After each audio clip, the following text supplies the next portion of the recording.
اسلام میں تو زبردستی ہے ہی نہیں۔ محمود پھر مسکرا دیا۔ یہ سب حسن اخلاق کا، محبت کا، سلوک کا کمال ہے۔ محمد بن قاسم سندھ میں کتنا عرصہ رہا، لیکن لوگ اس کی پوجا کرنے لگے تھے۔ کیوں؟ ایک طاقت کا اتنے کم وقت میں دل جیت لینا سمجھ میں آتا ہے؟ جو مسلمان ہوا اپنی خوشی سے ہوا، کردار اور اخلاق دیکھ کر ہوا۔ تم نے تو شودروں کو جانوروں سے بدتر بنا رکھا تھا، زندگی عذاب تھی ان کی۔ وہ مسلمان ہوئے تو انہیں عزت ملی، برابری کا درجہ ملا۔ سب مسلمان بھائی بھائی ہیں، برتری ہے تو صرف اعمال کی ہے۔ یہ اسلام کا کمال ہے، اس لیے تو اسے پھیلنے سے نہیں روکا جا سکا۔ تو بھائی، میں ضرب، رواداری اور وسیع نظری کی بات یوں ہی نہیں کر رہا ہوں۔ تمہارے خیال میں ہندوؤں میں یہ خوبیاں نہیں ہیں؟ ان کی حکومت ہوئی تو تم اپنی پہچان کھو بیٹھو گے۔ ہاں، یہی بات ہے، اسی لیے پاکستان ضروری ہے۔ میں نہیں سمجھتا کہ ایسی کوئی بات ہے۔ تم ثابت کر کے دکھاؤ، رام گوپال نے چیلنج کیا۔ ثابت کرنا کیا مسئلہ ہے؟ محمود نے کہا۔ یہ شدھی تحریک کون چلا رہا ہے؟ ہندو ہی چلا رہے ہیں نا۔ وہ تو انتہا پسند ہندو ہیں، رام گوپال نے تل ملا کر کہا۔ ہیں تو ہندو نا، اور ابھی تو ان کے پاس اقتدار بھی نہیں ہے۔ اقتدار آئے گا تو کیا کچھ نہیں کریں گے وہ؟ مسلمان گائے ذبح کرتے ہیں، ہندوؤں کے لیے گائے ماں کے برابر ہے۔ اب بتاؤ، جھگڑا ہوگا کہ نہیں؟ ارے خون کی ندیاں بہہ جائیں گی۔ مسلمان اس خطے میں امن کی خاطر پاکستان کا مطالبہ کر رہے ہیں۔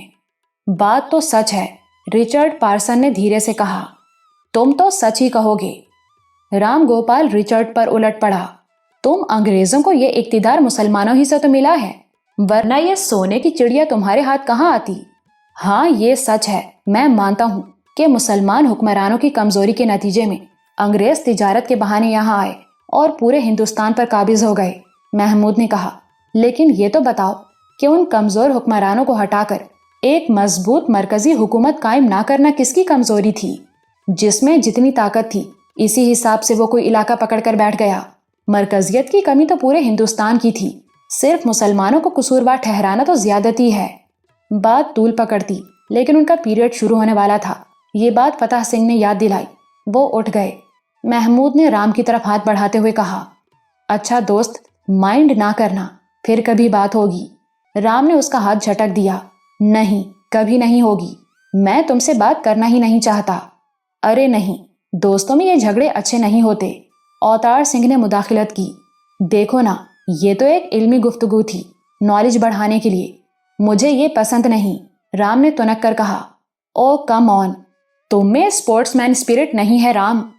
It was all in good spirit, Richard بولا، اور بات شروع تو تم نے ہی کی تھی۔ اور کیا، یاروں کے بیچ کوئی بات فرق نہیں ڈال سکتی۔ فتح سنگھ سے بھی نہیں رہا گیا، لیکن رام گوپال بدستور اکڑا ہوا تھا۔ بالآخر محمود نے زبردستی اسے گلے لگا لیا۔ اب مسکرا بھی دو، رچرڈ نے کہا۔ رام گوپال مسکرایا، لیکن اس کی آنکھوں سے کینہ توزی جھلک رہی تھی۔ اوتار سنگھ اسے بہت غور سے دیکھ رہا تھا۔ اوتار سنگھ کے دماغ میں نئے نئے دریچے کھل رہے تھے۔ دوستوں کے اس گروپ میں لڑکیاں بھی تھیں۔ ریٹا پارسن رچرڈ کی بہن تھی، پشپا تھی جو ایک دولت مند ہندو گھرانے سے تھی، نادرا تھی جو ایک پڑھے لکھے اور آزاد خیال مسلمان گھرانے سے تعلق رکھتی تھی۔ تینوں لڑکیاں حسن و جمال میں ایک دوسرے سے بڑھ چڑھ کر تھیں۔ پشپا اور نادرا دوستوں کے اس گروپ میں اس لیے شامل ہو پائیں کہ ان کی ریٹا سے دوستی ہو گئی تھی، اور ریٹا رچرڈ کی بہن تھی۔ تینوں بے حد حسین ہونے کے ساتھ ساتھ بے حد ذہین بھی تھیں اور سوچنے والی بھی تھیں۔ دوستوں کے اس گروہ سے ملنے کے بعد اوتار سنگھ کی سوچ کا منظر بہت وسیع ہو گیا تھا۔ بہت کچھ جو وہ نہیں جانتا تھا اب اس کے علم میں آ رہا تھا۔ اس کے بعض نظریات کی تردید ہو رہی تھی اور بعض کی اصلاح۔ ان میں ایک نظریہ وہ تھا جو اس نے مسلمانوں کے بارے میں قائم کر رکھا تھا۔ مسلمانوں کی اس کے لیے بڑی اہمیت تھی۔ ماتا جی اور پتا جی کو چھوڑ کر اس کے سب سے پسندیدہ انسان سب کے سب مسلمان تھے۔ اماں جو اس کے لیے ماتا جی سے کم نہیں تھی، وصال دین جو اس کے لیے بھائی تھا، اور چاچا جمال دین جس کی وہ پتا جیسی عزت کرتا تھا۔ پھر بعد میں اسی میں مولوی صاحب بھی شامل ہو گئے جو اسے عربی پڑھا رہے تھے۔ کیسی عجیب بات تھی کہ ماسٹر کانتی پرساد کو اس نے کبھی اس درجے میں شمار نہیں کیا۔ اماں، چاچا اور وصال دین کو وہ اس وقت سے دیکھ رہا تھا جب اس نے ہوش بھی نہیں سنبھالا تھا، اسی لیے وہ سمجھتا تھا کہ مسلمانوں کو وہ بہت اچھی طرح سمجھتا ہے۔ ان کے مزاج سے خوب واقف ہے، اور ان تینوں کے حوالے سے اس نے مسلمانوں کے بارے میں ایک نظریہ قائم کیا تھا۔ وہ سمجھتا تھا کہ مسلمان بہت صلح جو، بہت نرم خو اور بہت منکسر المزاج ہوتے ہیں۔ وہ کم سے کم اظہار کے قائل ہوتے ہیں، اپنی بات پر زور نہیں دیتے، اصرار نہیں کرتے، بحث سے گریز کرتے ہیں، بے حد تابع دار اور ڈرپوک ہوتے ہیں۔ اس نے مسلمانوں کو ایسا ہی دیکھا تھا۔ اماں سب سے زیادہ کھل کر بات کرتی تھیں، مگر بات کرتے کرتے اچانک چپ ہو جاتی، گھبرا کر بات نامکمل چھوڑ دیتی اور پھر کہتی کہ ٹھاکر جی کو پتہ چل گیا تو وہ ان سب کو ختم کرا دیں گے۔ اس کے بعد وہ لاکھ کریدنے کی کوشش کرتا، ان کے منہ سے ایک لفظ بھی نہ نکلتا۔ اور چاچا جمال دین اور ویر جی دونوں ایک سے تھے۔ پتا جی چاچا کی کتنی عزت کرتے تھے، لیکن چاچا کے انداز کی عاجزی وہی رہتی۔ چاچا اور ویر جی میں ایک بات مشترک تھی، دونوں اپنے خیالات کا اظہار کم ہی کرتے تھے۔ ان کا عمومی رویہ یہ تھا کہ جو کہا جاتا اس کے سامنے سر تسلیم خم کر دیتے۔ حالانکہ چاچا جی کا کوئی بات سمجھانے کا طریقہ بے حد سادہ اور حد درجہ دل نشیں تھا۔ اوتار سنگھ کو آج بھی یاد تھا کہ انہوں نے لکڑی کے گھوڑے کو نظر انداز کرنے کے بارے میں اسے کیسے مؤثر انداز میں سمجھایا تھا، اور پھر وہ اس کا گھوڑا بنے تھے، اسے پیٹھ پر بٹھا کر دالان میں دوڑتے رہے تھے۔ اس روز انہوں نے اسے وفاداری کا سبق ایسے دل نشیں انداز میں سکھایا تھا کہ وہ آج تک نہیں بھولا تھا۔ انہوں نے کہا تھا، ہاتھ تھام کر چھوڑتے نہیں چھوٹے ٹھاکر، کچھ چھن جانے کا دکھ بڑا ہوتا ہے۔ اوتار سنگھ کو اس دن کی ایک ایک بات آج بھی یاد تھی۔ چاچا جی نے کہا تھا کہ ہر چیز کی ایک اوقات ہوتی ہے، کسی سے محبت کرتے وقت اس کی اوقات ضرور دیکھنی چاہیے۔ اس کے باوجود بھی محبت ہو جائے تو محبت ضرور کرو، لیکن جب محبت نہ رہے تب بھی یہ بات اس پر ظاہر نہ ہونے دو، کیونکہ کچھ چھن جانے کا دکھ بڑا ہوتا ہے۔ اس سے پتہ چلتا تھا کہ چاچا جی عقل والے ہیں، لیکن وہ دبو بھی تھے، اپنی عقل کا اظہار کم ہی کرتے تھے۔ جمال دین اس معاملے میں ان سے بھی آگے تھا۔ اس کے بارے میں تو اوتار سنگھ عقل مندی کا گمان بھی نہیں کر سکتا تھا، کبھی ایسی کوئی علامت ظاہر ہی نہیں ہوئی تھی۔ مگر اب کالج میں محمود کو دیکھنے کے بعد اوتار سنگھ کو مسلمانوں کے بارے میں اپنی رائے پر نظر ثانی کرنی پڑی۔ محمود جرأت مند بھی تھا اور سلجھے ہوئے ذہن کا مالک بھی۔ جس طرح ٹھنڈے دل و دماغ سے اس نے اپنے موقف کا دفاع کیا تھا وہ قابل رشک تھا، لیکن اس بحث نے اوتار سنگھ کو الجھا بھی دیا تھا۔ اس کے ذہن میں کئی سوالات ابھرے تھے۔ یہ احساس بھی ہوا تھا کہ ملک کے سیاسی منظر نامے سے وہ ناواقف ہے۔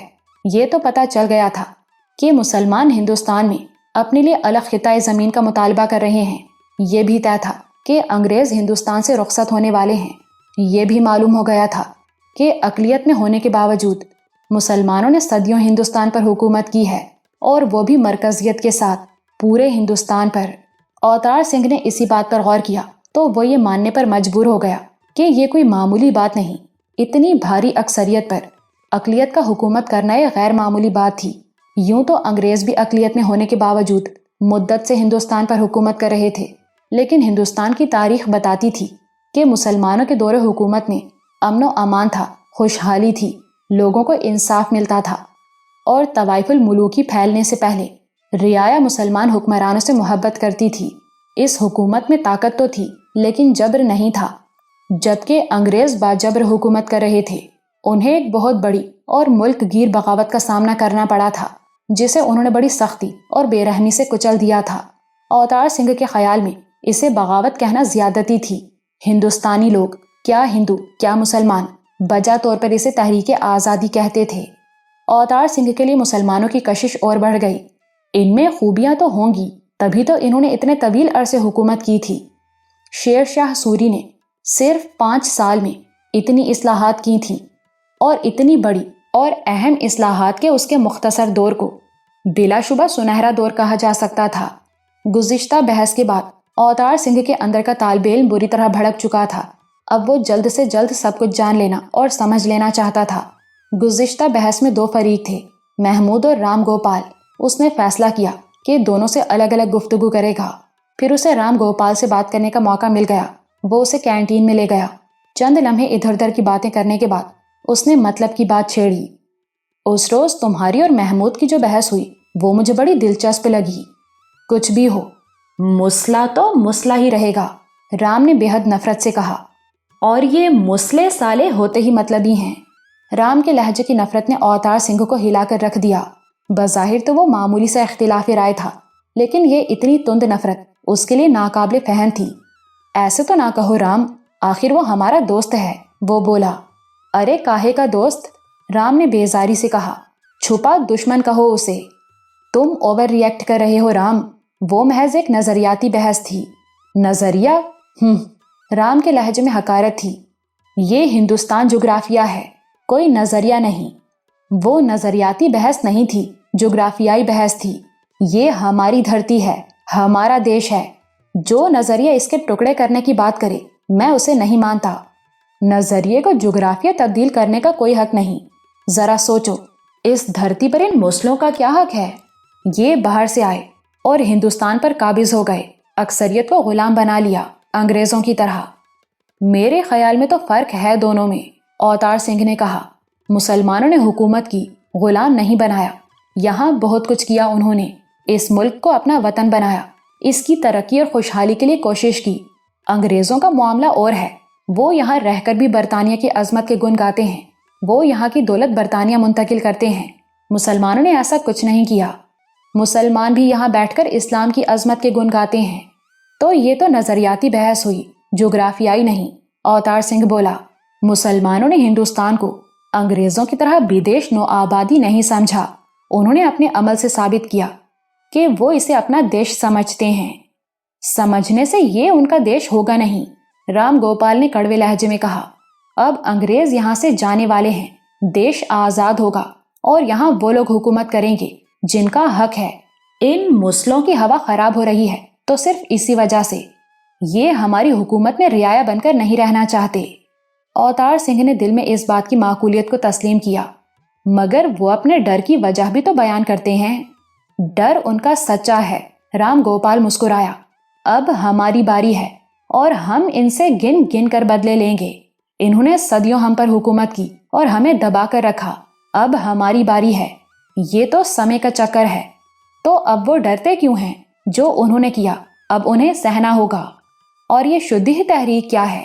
اس کی بنیاد اس پر ہے کہ ہندوستان میں صرف ہندوؤں کو رہنا ہے، یہ دھرتی ہندوؤں کی ہے، تو مسلمانوں کی بہتری کے لیے انہیں شدھی کیا جا رہا ہے تاکہ وہ اس دھرتی پر رہ سکیں۔ شدھی کیا جا رہا ہے کا مطلب ہندو بنایا جا رہا ہے انہیں۔ رام گوپال بڑی بے رحمی سے ہنسا۔ ہندو بنائے نہیں جاتا، ہم خالص لوگ ہیں، ماں کے پیٹ سے ہندو پیدا ہوتے ہیں۔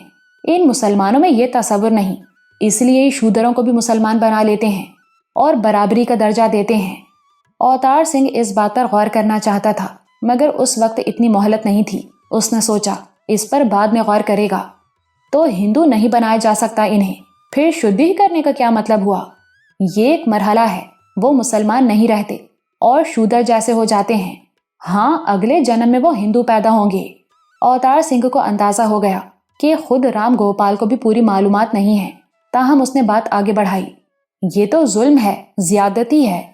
ہرگز نہیں، ذرا سوچو تو، ہم تو اپنے ہندوؤں کو دوبارہ ان کے دھرم میں واپس لانے کی کوشش کر رہے ہیں، مگر شدھی تو مسلمانوں کو کہا جا رہا ہے۔ اوتار سنگھ الجھنے لگا۔ وہ مسلمان جو پہلے ہندو تھے، ارے مسلمان آئے تو ان کی تعداد ہی کیا تھی؟ انہوں نے زور زبردستی سے ہندوؤں کو مسلمان بنایا، ورنہ آج مسلمانوں کی اتنی بڑی تعداد کیسے ہوتی؟ اوتار سنگھ کے لیے یہ بات بھی قابل غور تھی، لیکن ابھی وقت نہیں تھا۔ تو تمہارے خیال میں شدھی تحریک جائز ہے؟ اس نے رام گوپال سے پوچھا۔ بالکل، مگر اس دن تم کہہ رہے تھے کہ وہ انتہا پسند ہندوؤں کی تحریک ہے۔ ایک طرح سے تم نے اس سے بے تعلقی ظاہر کی تھی۔ ارے یار، اسے ڈپلومیسی کہتے ہیں۔ رام گوپال آنکھ مارتے ہوئے مسکرایا۔ ورنہ ہر ہندو انتہا پسند ہے۔ پھر وہ ایک دم سنجیدہ ہو گیا۔ اس دھرتی پر بڑے پاپ کیے ہیں ان مسلموں نے، اب یہ سب کچھ نہیں ہوگا، ہم گاؤ ماتا کی رکشا کریں گے۔ بات ختم ہو گئی کیونکہ ان کا پیریڈ شروع ہونے والا تھا۔ اس گفتگو سے اوتار سنگھ نے یہ نتیجہ اخذ کیا کہ رام گوپال تنگ نظر بھی ہے اور مکار بھی، لیکن بہرحال وہ فرد تھا، ضروری نہیں کہ ہندوؤں کی اکثریت ایسی ہی ہو، آخر وہ خود بھی تو ہندو ہی تھا۔ لیکن نہیں، اس نے سوچا، میرا معاملہ مختلف ہے، میں بتوں کو نہیں پوجتا، میں انہیں مانتا بھی نہیں، میں تو اس مہان ہستی کی کھوج میں ہوں جس نے یہ دنیا بنائی، اس کا مربوط نظام قائم کیا۔ اس کے بعد کافی دنوں تک اسے محمود سے تنہائی میں گفتگو کا موقع نہیں ملا، تاہم اس دوران اس نے متعدد ہندو طلبہ سے بات کی۔ ان کا نقطۂ نظر بالکل وہی تھا جو رام گوپال کا تھا۔ اس بات نے اسے بہت کچھ سوچنے پر مجبور کر دیا۔ پارسن فیملی طویل عرصے سے ہندوستان میں تھی۔ رچرڈ اور ریٹا یہیں پیدا ہوئے تھے۔ دونوں میں صرف 1 سال کا فرق تھا۔ یہی وجہ تھی کہ زیادہ تر لوگ انہیں جڑواں بہن بھائی سمجھتے تھے۔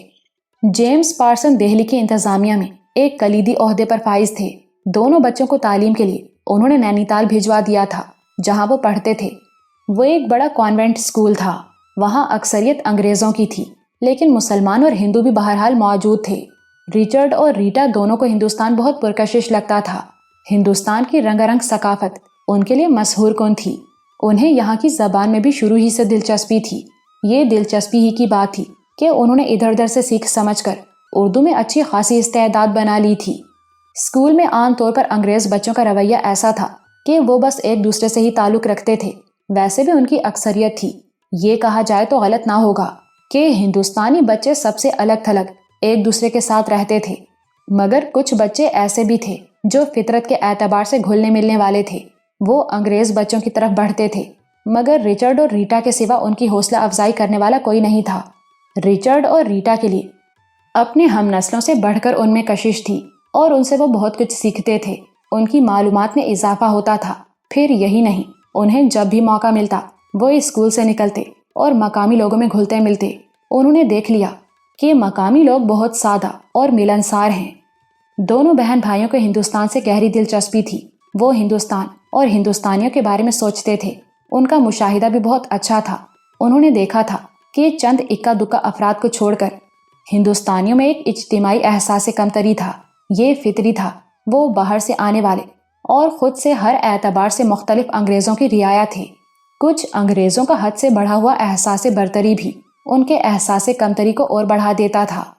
بہرحال رچرڈ اور ریٹا نے اسکول میں بھی خود کو اپنے ہم نسلوں تک محدود نہیں کیا، بلکہ انہوں نے ہندوستانیوں سے بھی دوستی کی۔ اسکول کی تعلیم مکمل ہوئی تو جیمز پارسن نے انہیں دہلی واپس بلانے کا فیصلہ کیا۔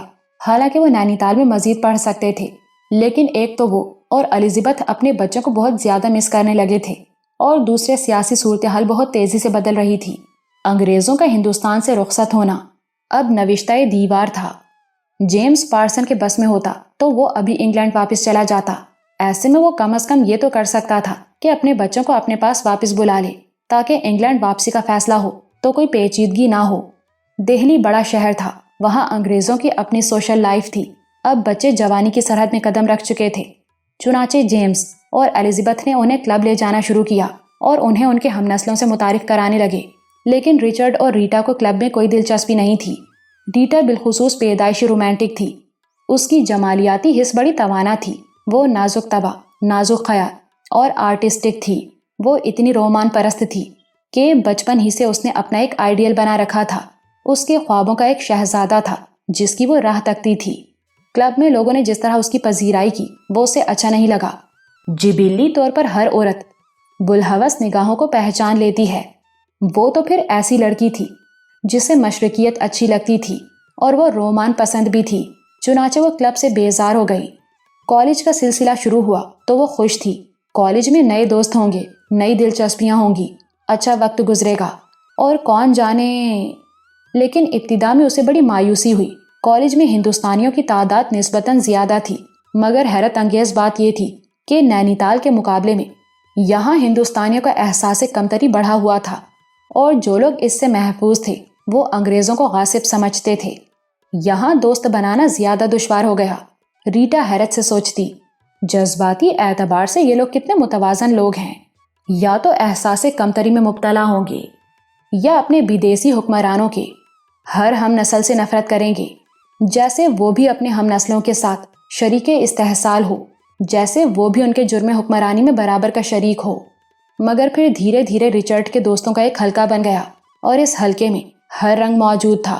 قدرتی طور پر وہ ریٹا کا حلقہ بھی تھا۔ اس میں پشپا، نادرا اور امرتا بھی تھیں، اور محمود، رام گوپال، اوتار سنگھ اور فتح سنگھ بھی تھے۔ پہلی بار وہ خوش ہوئی، اور جب پہلی بار اس نے اوتار سنگھ کو دیکھا تو اسے ایسا لگا کہ اس کے خوابوں کا شہزادہ اس کے سامنے کھڑا ہے، مگر اس نے پہلی نظر کے اس تاثر کو قبول کرنے سے انکار کر دیا۔ اس کے نزدیک آدمی کی ظاہری شخصیت سے زیادہ اہم اس کی باطنی شخصیت تھی، اور باطنی شخصیت ذرا دیر میں ہی کھلتی ہے۔ لیکن وقت گزرنے کے ساتھ ساتھ وہ اس کی شخصیت کے سحر میں الجھتی گئی۔ اوتار سنگھ ظاہری طور پر جتنا خوبصورت تھا، باطنی طور پر اس سے زیادہ خوبصورت تھا۔ اس کی شخصیت غیر معمولی طور پر متوازن تھی۔ وہ بنیادی طور پر طالب علم تھا، زندگی کا طالب علم، کالج کا چپڑاسی ہو یا لیکچرار، اپنا کوئی ہم جماعت ہو یا دوست، وہ سب کی بات ایسی توجہ سے سنتا کہ لگتا عبادت کر رہا ہے، جیسے ہر اہم غیر اہم بات سے وہ کچھ سیکھ رہا ہے۔ اس کے مزاج میں عجیب سا انکسار اور عاجزی تھی، لیکن وہ ڈرپوک نہیں تھا۔ جس بات کو درست سمجھتا اس کا برملا اظہار وہ کسی کے بھی سامنے کر سکتا تھا۔ خود اعتمادی کی اس میں کمی نہیں تھی، مگر وہ بات نظریں جھکا کر کرتا تھا۔ اس کی نگاہیں نہ چور کی نگاہیں تھیں اور نہ ہی کسی بلحوث کی، ان میں عجیب سی پاکیزگی، معصومیت اور جستجو تھی۔ وہ ایک طالب علم کی متجسس نگاہیں تھیں، ایسا طالب علم جو سب کچھ جان لینا چاہتا تھا۔ مگر ایک بات تھی، دوستوں کے حلقے میں بھی وہ بہت ریزرو رہتا تھا، کبھی بہت زیادہ بے تکلف نہیں ہوتا تھا۔ یہ بات نہیں کہ اس سے اس کے بارے میں بات کی جائے تو وہ اس سے بچے، نہیں، اپنے بارے میں وہ کھل کر بات کرتا تھا۔ البتہ دوسروں کے معاملے میں وہ پرائیویسی کا بہت خیال رکھتا تھا۔ وہ کسی کی نجی زندگی کے بارے میں تجسس نہیں کرتا تھا، اس کا تجسس خالصتاً علمی تھا۔ ریٹا کو پتہ بھی نہیں چلا کہ کب وہ اس کی محبت میں گرفتار ہو گئی، کب وہ اسے مختلف نظر سے دیکھنے لگی۔ جب اسے اس بات کا احساس ہوا تو اسے کوئی پریشانی بھی نہیں ہوئی۔ وہ مغرب کی لڑکی تھی، اپنی زندگی کے فیصلے کرنا، اپنی زندگی اپنی مرضی کے مطابق گزارنا اس کا حق تھا۔ بس اہمیت اس بات کی تھی کہ اوتار سنگھ کے نزدیک بھی اس کی کوئی اہمیت ہے یا نہیں۔ اس معاملے میں اسے مایوسی ہوئی۔ اوتار سنگھ سب سے ایک طرح سے ملتا تھا، بلکہ کبھی تو ایسا لگتا کہ دوستوں میں اس کے نزدیک جنس کی تفریق تھی ہی نہیں۔ وہ بہت خوش اخلاق تھا، مہذب تھا، اس کے اندر رکھ رکھاؤ تھا، بس اس سے زیادہ کچھ نہیں۔ وہ مایوسی وقتی تھی۔ ریٹا نے سمجھ لیا کہ اوتار سنگھ ایک ایسا لڑکا ہے جس نے ابھی جوانی کی سرحد میں قدم رکھا ہے اور ابھی وہ جوانی کے تقاضوں سے ناآشنا ہے۔ وہ اسے اہمیت نہیں دیتا تو کوئی بات نہیں، اسے خود کوشش کرنی ہوگی کہ وہ اسے اہم سمجھنے لگے۔ وہ بہت خوبصورت اور شاداب لڑکی تھی، اسے خود پر بہت بھروسہ تھا۔ کلب میں وہ دیکھ چکی تھی کہ مرد کیسے دیوانہ وار اس کی طرف لپکتے ہیں۔ اس نے فیصلہ کر لیا کہ اب اس سلسلے میں اسے کچھ کرنا ہے، لیکن اس سے پہلے ہی اس پر ایک دھماکہ خیز انکشاف ہو گیا۔ اس نے دیکھ لیا کہ وہ تو ایک انار 100 بیمار والا معاملہ ہے۔ اس معاملے میں لڑکیوں کی حس بہت تیز ہوتی ہے۔ اس نے دیکھ لیا کہ دوستوں کے اس حلقے میں تمام لڑکیاں صرف اور صرف اوتار سنگھ کی تمنائی ہیں۔ کیا پشپا، کیا امرتا اور کیا نادرا۔ گویا مقابلہ بہت سخت تھا، مگر ریٹا کو یقین تھا کہ جیت اسی کی ہوگی۔ اوتار سنگھ کو اکیلے میں محمود سے بات کرنے کا موقع نہیں ملا، لیکن اس دوران ایک اور اہم واقعہ ہو گیا۔ ہفتے کے روز خالی پیریڈ میں وہ مل بیٹھے، چند لمحے ادھر ادھر کی باتیں ہوئیں، پھر ریچرڈ نے کہا، آج ریٹا کا برتھ ڈے ہے۔ اس پر سب نے چونک کر ریٹا کو دیکھا۔ ریٹا مسکرائی، اسے سب کی توجہ کا مرکز بننا بہت اچھا لگتا تھا۔ سب نے اسے ہیپی برتھ ڈے کہا۔ نہیں، مجھے یہ مبارکباد نہیں چاہیے، ریٹا نے کہا۔ ہر چیز کا، ہر بات کا ایک طریقہ ہوتا ہے۔ یہ کیا کہ یہاں پتہ چلا اور یہیں وش کر دیا؟ تو پھر؟ محمود نے سوالی نظروں سے اسے دیکھا۔ ریٹا کو احساس تھا کہ محمود اسے خصوصی توجہ دیتا ہے۔ وہ پھر مسکرائی۔ اب یہ تو تم سوچو، اس کے لہجے میں چیلنج تھا۔ چلو میں تمہیں تحفہ دوں گا، تب وش کر لوں گا، محمود بولا۔ میں بتاتا ہوں، ریچرڈ نے مداخلت کی۔ آج ہمارے گھر پر ریٹا کی برتھ ڈے پارٹی ہے، تم سب کو آنا ہے۔ Birth day party? Ram Gopal نے فکر مندی سے کہا۔ پھر وہی احساس کمتری، ریٹا نے سوچا۔ اس پارٹی میں ہم دوستوں کے علاوہ کوئی نہیں ہوگا، ریچرڈ نے وضاحت کی۔ اوہ ویری گڈ، پشپا نے چہک کر کہا۔ رام گوپال نے اطمینان کی سانس لی۔ وہ سمجھ رہا تھا کہ وہاں بہت سارے لوگ ہوں گے، بے شمار انگریز۔ کیوں نہیں، ہم ضرور آئیں گے۔ پارٹی کا وقت کیا ہے؟ محمود نے پوچھا۔ رات 8 بجے، ڈنر 10 بجے، پھر ڈانس اینڈ میوزک، ریٹا بولی۔ یہ تو لمبا پروگرام ہے، نادرا کے لہجے میں فکر مندی تھی۔ تو کیا، آج سیٹرڈے ہے، کل کالج کی چھٹی ہوگی، رات اپنی ہی ہے، ریچرڈ نے کہا۔ نا بابا، میں رات بھر نہیں رک سکتی، نادرا بولی۔ مجھے تو پارٹی میں شرکت کی اجازت بھی آسانی سے نہیں ملے گی، ہم لوگ ایسے آزاد خیال نہیں ہیں۔ اوہ کم آن، ڈونٹ بی سو بیکورڈ، ریٹا نے کہا۔ نادرا ٹھیک کہہ رہی ہے، محمود نے تائید کی، میں بھی جلدی جانا چاہوں گا۔ رچرڈ نے غور سے ان دونوں کو دیکھا، اسے اندازہ ہو گیا کہ ان کے موقف میں لچک نہیں ہوگی۔ اوکے، یہ میرا وعدہ ہے کہ جب تم کہو گے میں تم دونوں کو گاڑی میں تمہارے گھر ڈراپ کرا دوں گا۔ تب تو ٹھیک ہے، نادرا نے کہا۔ ریٹا نے اوتار سنگھ کو دیکھا۔ تم نے کچھ نہیں کہا، کیا بات ہے، آؤ گے نا؟ ضرور آؤں گا، میں تو آزاد آدمی ہوں، اوتار سنگھ نے کہا۔ اور اچھا لگا تو پوری رات بھی رک سکتا ہوں۔ میں بھی، فتح سنگھ اور امرتا نے بیک وقت کہا۔ میں بھی آؤں گی اور پوری رات رکوں گی۔ بس تو طے ہو گیا، آج رات 8 بجے۔ حور بانو ان دنوں بہت پریشان تھی۔ پہلے تو استانی صاحبہ کی پڑھائی نے اس کا معمول تبدیل کیا، پھر اوپر چھوٹے ٹھاکر کا معمول بھی بدل گیا۔ اس نے مغرب کے بعد اوپر کوٹھے پر آنا اور دیر تک بیٹھنا چھوڑ دیا۔ کیوں؟ اس نے اس پر سوچا، مگر کوئی جواب نہ ملا۔ پھر اتفاق سے استانی جی نے چھٹی کی تو اسے پتا چلا کہ چھوٹا ٹھاکر عربی پڑھ رہا ہے۔ یہی نہیں، وہ اپنے مولوی صاحب سے قرآن پاک کی تلاوت بھی سنتا ہے۔ اس انکشاف نے حور بانو کے سامنے امکانات کی ایک روشن دنیا لا کر رکھ دی۔ خوش فہمی کے سرسبز باغ اسے نظر آنے لگے۔ اسے لگا کہ نہ جانے کیسے، مگر چھوٹا ٹھاکر بھی اسی سے محبت کرنے لگا ہے اور اسی کی خاطر وہ عربی سیکھ رہا ہے، اور تلاوت سننے کے بعد اگلا مرحلہ تو قبول اسلام ہی کا ہے۔ معصوم لڑکی اس معاملے میں نہ کسی کو رازدار بنا سکتی تھی، نہ کسی سے مشورہ لے سکتی تھی۔ آپ ہی آپ سوچتی، اندازے لگاتی اور خوش ہوتی، اور عربی پڑھنے والی بات سے تو وہ اتنی خوش ہوئی تھی کہ اس نے چھوٹے ٹھاکر کی دید سے محرومی پر بھی صبر کر لیا تھا۔ بڑے کام کے لیے بڑی قربانی بھی دینی پڑتی ہے۔ یہ دید سے محرومی تو بہت چھوٹی بات تھی، لیکن ایک صبح اسے بڑا دھچکا لگا۔ اس نے دیکھا کہ وصال دین اکیلا اسکول جا رہا ہے۔ وہ پریشان ہو گئی، کہیں چھوٹے ٹھاکر کی طبیعت تو خراب نہیں ہو گئی۔ وہ بے چین رہی، مگر چھٹی کے وقت وہ پھر دروازے پر پہنچ گئی۔ وصال دین اسکول سے اکیلا ہی واپس آیا تھا۔ اس معمول کو 1 ہفتہ ہو گیا۔ حور بانو کی پریشانی کی کوئی حد نہیں تھی۔ اسے یقین ہو گیا کہ چھوٹا ٹھاکر زیادہ ہی بیمار ہے، لیکن اوپر بظاہر سب کچھ معمول کے مطابق تھا۔ کافی دنوں سے رنجنا بھی نیچے نہیں آئی تھی۔ وہ پہلا موقع تھا کہ حور بانو نے 1 ہفتے تک چھوٹے ٹھاکر کی ایک جھلک بھی نہیں دیکھی۔ اس شام وہ پڑھائی کے دوران پانی پینے کے بہانے سے اٹھی اور برآمدے میں چلی آئی۔ اس نے سر اٹھا کر دیکھا، اوپر کوٹھے پر چھوٹا ٹھاکر اپنے مولوی صاحب سے عربی پڑھ رہا تھا۔ حور بانو کا دل نہیں چاہتا تھا کہ وہاں سے ہٹے، لیکن وہ یہ بھی نہیں چاہتی تھی کہ کسی کو شبہ ہو، چنانچہ وہ پانی پی کر واپس چلی آئی۔ اسے یہ اطمینان تو ہو گیا کہ چھوٹا ٹھاکر بیمار نہیں ہے، لیکن یہ الجھن برقرار رہی کہ وہ اسکول کیوں نہیں جا رہا ہے۔ اس روز رنجنا نیچے آئی تو حور بانو ہر احتیاط بھول بیٹھی۔ اتنے دن بعد آئی ہو، کیا بات ہے؟ اس نے رنجنا سے پوچھا۔ بس موقع ہی نہیں ملا۔ سب خیریت ہے نا؟ حور بانو نے بے تابی سے پوچھا۔ ہاں سب ٹھیک ہے۔ اس سے زیادہ پوچھنے کا موقع نہیں تھا۔ رنجنا بیٹھ کر اماں سے بات کرتی رہی اور حور بانو بے تاب سے ادھر سے ادھر پھرتی رہی۔ رنجنا جانے لگی تو حور بانو اس کے پیچھے برآمدے تک چلی آئی۔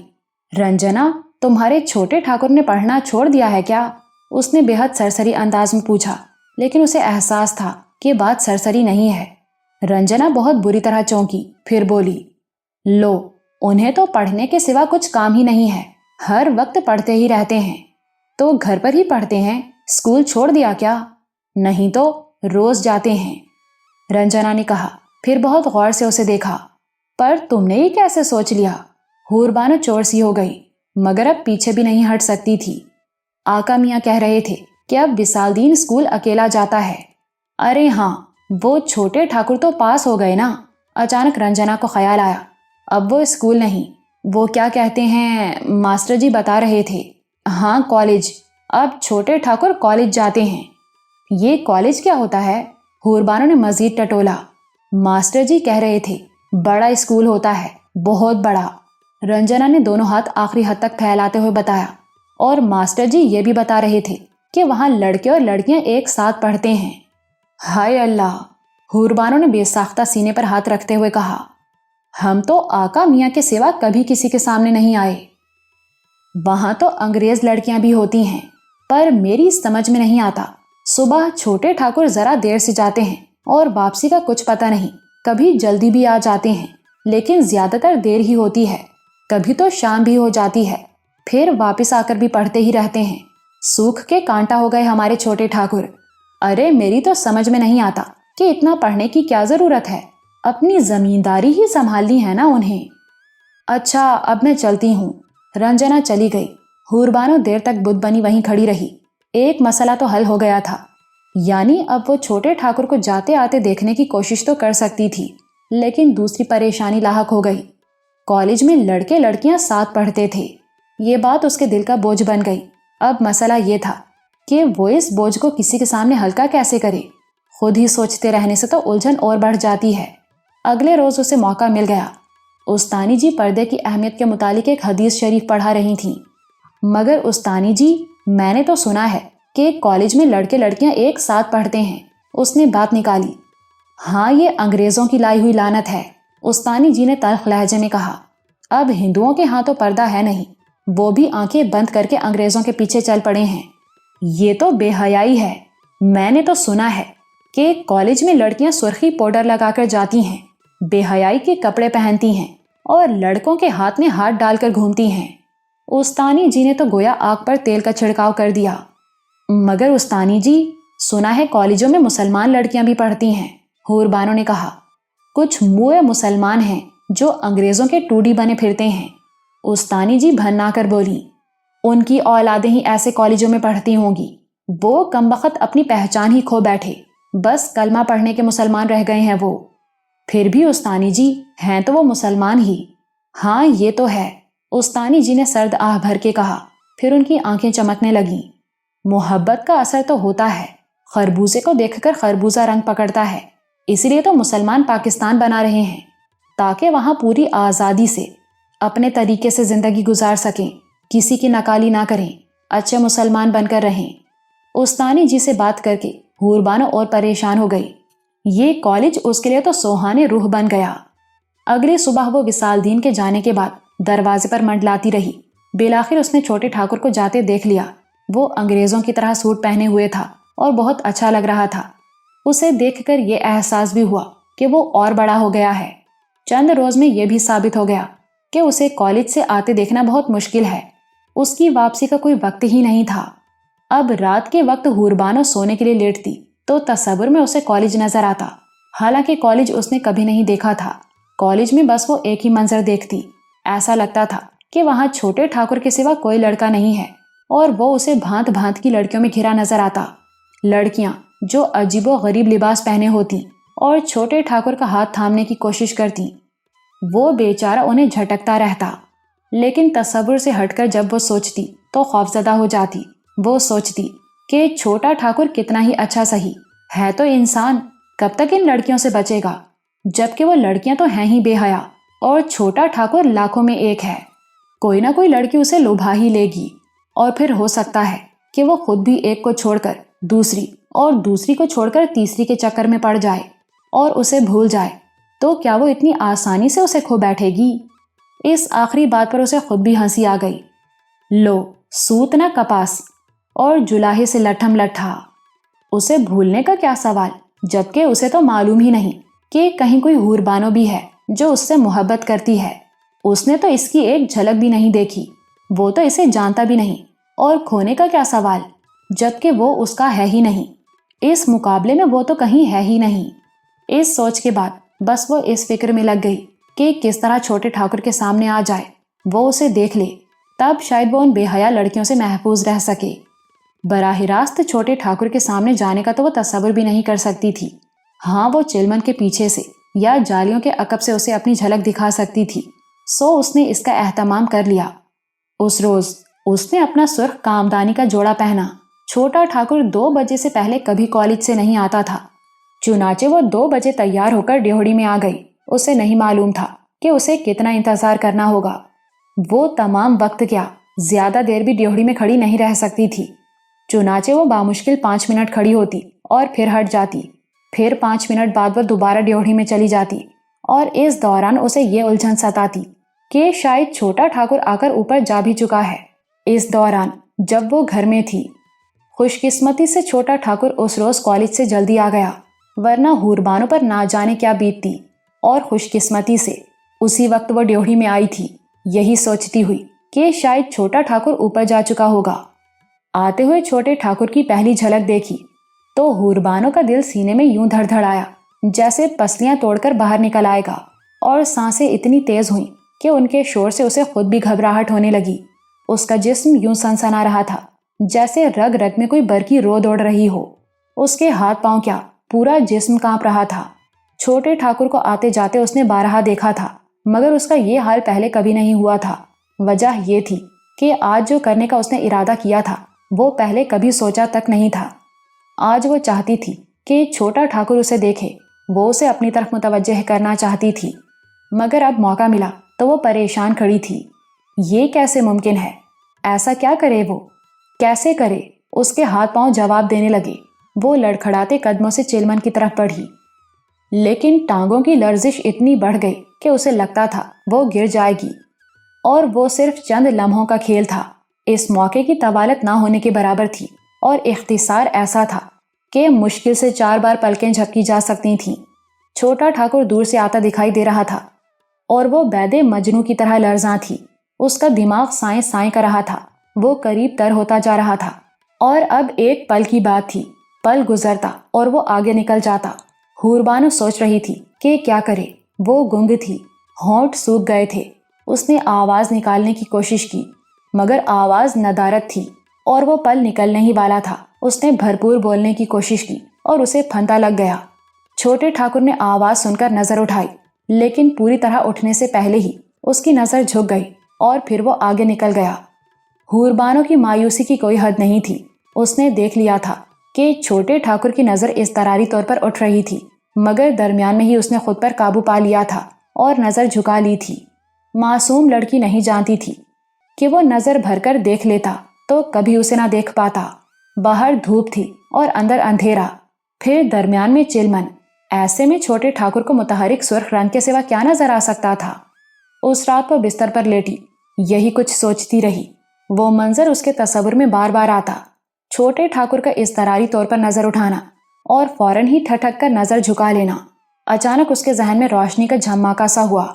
ارے یہ تو اس نے سوچا ہی نہیں، یہ تو چھوٹے ٹھاکر کی شناخت کا ثبوت ہے۔ وہ تو نگاہ سنبھالنے والا آدمی ہے۔ اس رویے سے اندازہ لگایا جا سکتا ہے کہ کالج میں وہ کس طرح رہتا ہوگا۔ ہوربانو کے دل کو ایک اطمینان سا ہو گیا، لیکن محبت میں خطرے کا احساس بہت توانا ہوتا ہے۔ اس کا سکون محض وقتی تھا۔ بعد میں اس نے مختلف انداز میں سوچا تو بے سکون ہو گئی۔ وہ تو چلمن کے پیچھے تھی۔ چھوٹے ٹھاکر نے اٹھتی نظر پر قابو پا لیا، لیکن کالج میں تو بے حجاب لڑکیاں دھڑ سے اس کے سامنے آ جاتی ہوں گی، تب تو نظر جھکتے جھکتے بھی پڑ ہی جاتی ہوگی۔ اور پھر یہ معمول ہو تو کیا کوئی ہر وقت بار بار نظریں جھکاتا رہے گا؟ نہیں، یہ تو ممکن نہیں۔ کچھ بھی ہو، ہوربانو نے یہ تسلیم کر لیا کہ اس کے پاس اس کا کوئی توڑ نہیں۔ وہ کچھ بھی کر لے، کبھی چھوٹے ٹھاکر کے سامنے نہیں آ سکے گی۔ اور اسے ایک اور خیال آیا۔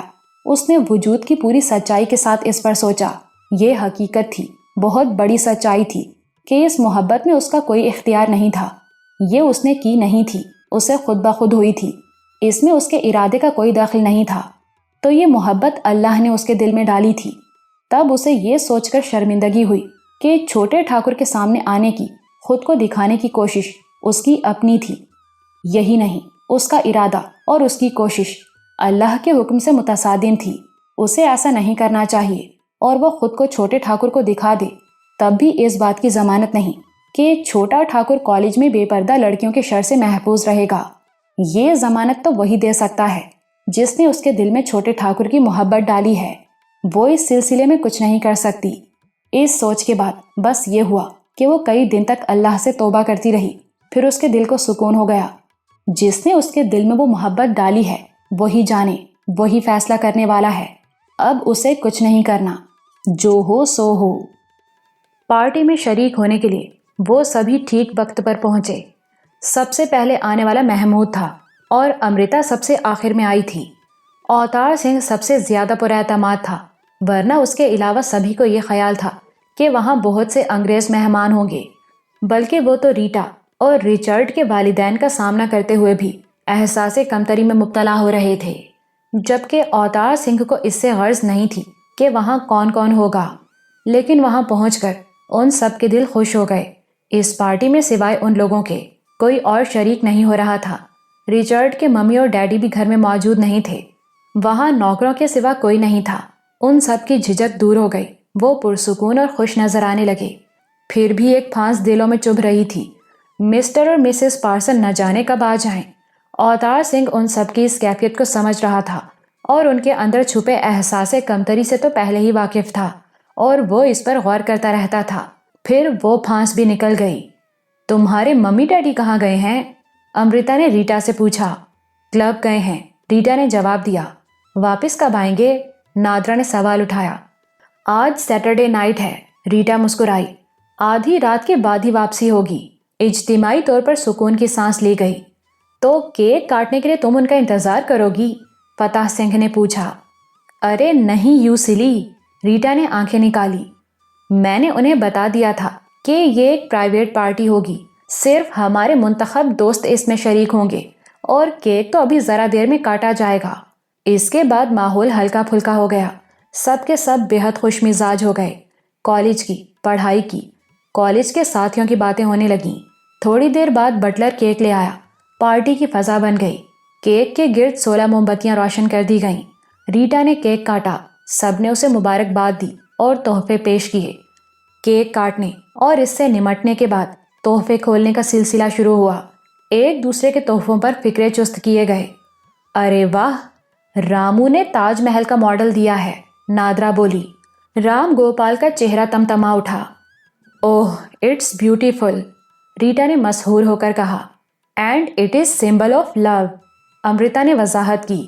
رام گوپال بری طرح کھسیا رہا تھا۔ میری سمجھ میں نہیں آ رہا تھا کہ کیا دوں، وہ بولا، اور یہ مجھے بہت خوبصورت لگا۔ ایسے صفائی کیوں پیش کر رہے ہو جیسے تم نے کوئی جرم کیا ہے، محمود نے کہا۔ مجھے تو یہ بہت اچھا لگا ہے، ریٹا بولی۔ رام گوپال کے چہرے پر رنگ دوڑ گیا۔ تحفہ کھلنے کے بعد پہلی بار اس نے سکون کی سانس لی تھی۔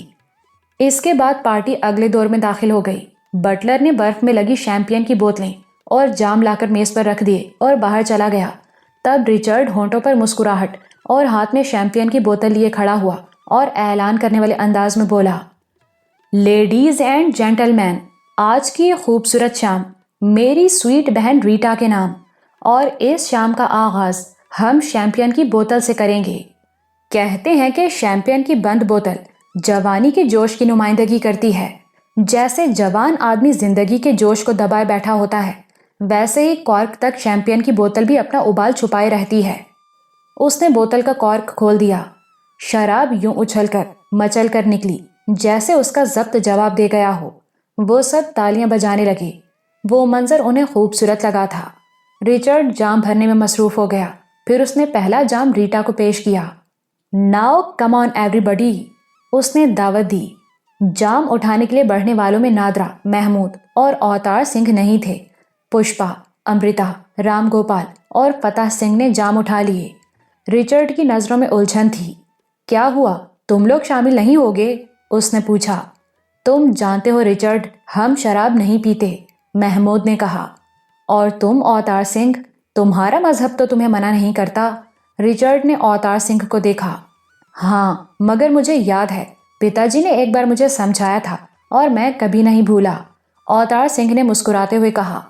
پتا جی کہتے ہیں دنیا میں سب سے قیمتی چیز آدمی کی عزت ہوتی ہے، اور انہوں نے کہا تھا آدمی نشے میں ہوش و حواس گنوا بیٹھتا ہے، نہ اسے اپنی عزت کا خیال رہتا ہے، نہ بے عزتی کا پتہ چلتا ہے، اسی طرح اسے دوسروں کی عزت کی بھی پرواہ نہیں ہوتی۔ بس اسی لیے پتا جی نے کبھی شراب نہیں پی اور میں بھی کبھی نہیں پیوں گا۔ اس دوران سب اسے غور سے دیکھتے رہے۔ سب کے تاثرات مختلف تھے۔ پشپا، امرتا، رام گوپال اور فتح سنگھ کی نگاہوں میں استہزا تھا۔